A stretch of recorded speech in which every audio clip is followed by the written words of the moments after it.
Where are we in Wells County? We have children who are watching 3 or more hours of TV a day. We have no physical activity occurring. We have bad nutrition habits. We need to do something. The overall physical fitness of the kids here in Wells County, at least the ones that I see at Norwell, it needs to improve. Approximately 30% of our local youth fall in the obesity range. It is really that bad, and it is showing no sign of reversal. Both in this area of the country and in other areas of the country, I am seeing an increase in things directly related to childhood obesity. Part of the problem is that people don't realize that there is a problem. I thought everybody would be out and be active and wouldn't, that would be more a city problem than a country, so I found it kind of amazing. This epidemic is not overstated. It is real. This is a community problem. It's not a hospital problem. It's not a school problem. It's not a home problem. It's a society problem. Obesity is a lifestyle issue, as is tobacco use, drug use, lack of exercise. These are all lifestyle choices. Teenagers get up in the morning, eat something fast. Our athletes understand the importance of physical fitness and being in shape and what that means to their overall health, but then the other 70%, 80% of our students need to understand that. I can remember as a child having just a lot more time that I just played. It's been a long time since I've seen children outside doing any kind of these activities. You know, it's more mom takes them somewhere. Mondays are really busy. We have Girl Scouts right after school, and then we rush and grab a bite to eat and rush to Decatur for a dance class. We have to change their environment, and it starts at home. They play more Game Boys, they play Nintendo. I've offered to have kids come out and help bale hay and things for about $30 an hour for a couple hours work, and they just didn't want to do it.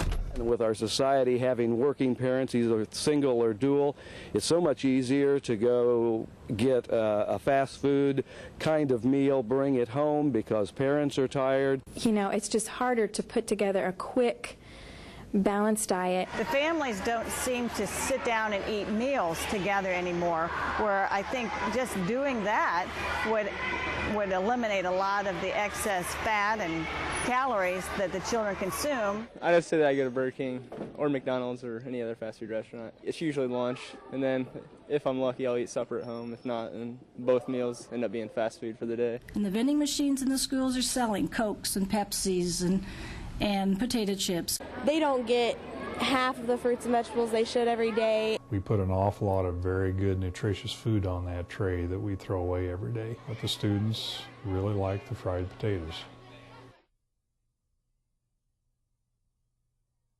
They found in a study that was done in 2000 that over 50% of the children that were diagnosed with type 2 diabetes were also overweight.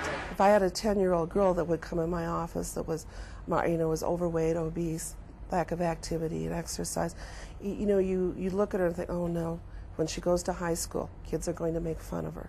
Even in the elementary school, we see children where their self-image relates to their self-esteem. So if they feel bad about how they look, they feel bad about what kind of person they are. The result of not interceding in childhood obesity is the classic line of we will reap what we sow. We see more people that are obese. We see people dying at a younger age because of some of the habits that they have. We're going to see a lot of healthcare costs and very unhappy, miserable people. In adults, we're also seeing greater incidence of problems related to obesity, such as, for example, double knee surgery requiring replacements of their knee joints. So we're talking, in your 20s possibly having a stroke, having a heart attack. The amount of resources that childhood obesity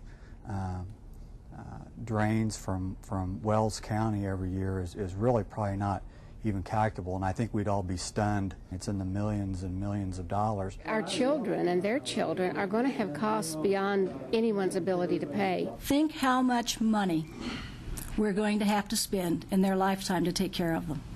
It's going to require more than a Band-Aid cure. It's going to require a change in the fabric of the way we look at the world, the way we look at food, the way we look at exercise, the way we look at wellness. Family event. I think every community in this country needs some type of plan that incorporates the whole community. We have to be proactive and get out and work with the medical community, work with the parents, work with the kids. Caylor Nickel Foundation is identifying the problem, identifying the path to follow to correct the problem. Operation Wellness is an umbrella term for a concept that's going to hopefully increase the physical activity and change the eating habits of people in Wells County. The idea of taking a holistic approach to health, combining resources of the city, the schools, parents, other communities, organizations, it's very exciting. I think with a coordinated effort, many good things could happen. I think you have to begin with the end in mind and find a way to get there. And that's our challenge. If anybody can do it, Wells can do it. With the motivation that we have through the foundation, I think it's eminently doable. I do wholeheartedly believe that right here in Wells County, we can do something. We hope that this community can be our model program. The people here are capable of anything. Why aren't they capable of showing a way for others in other communities in the state or in the country? When I grow up, I want to be very healthy. We learned to eat healthy foods. Raspberries, good for you. And I learned that exercise is very good for you. I learned that you have to brush your teeth twice, one in the morning and one at night. Why don't you smoke? Because you'll die. Eat 5 helpings of fruit and vegetables every day. Science time today. I want to be strong and healthy when I grow up.